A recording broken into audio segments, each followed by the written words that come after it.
Haqiqiy kollagenli sho'rva uzoq vaqt qaynatilganda chiqadi.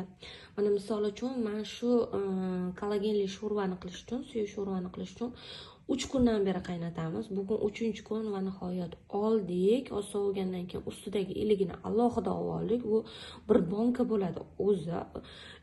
Suvini alohida suzib olamiz. Buni sho'rvalarga, boshqa ovqatlarga har kuni xolodilnikka olib qo'yib 2 cho'mchdan foydalanamiz. Suyaklar yorilish mana shunaqa sinib ketish darajasiga borishi kerak. 3 kun, 4 kun qaynamasa, uzoq vaqt sekin past olovda qaynamasa, bu organizm uchun kerakli bo'lgan haqiqiy kollagen, haqiqiy vitaminni hech qanaqasiga olinmaydi, chiqmaydi, qolib ketadi o'zida. O'shaning uchun sizga maslahatim, agar organizm uchun kerakli vitaminlarga boy sho'rva ichmoqchi bo'lsanglar, ilik sho'rva yoki kollagenli sho'rva ichmoqchi bo'lsanglar, 3-4 kun qaynatib, keyin suvidan foydalaninglar.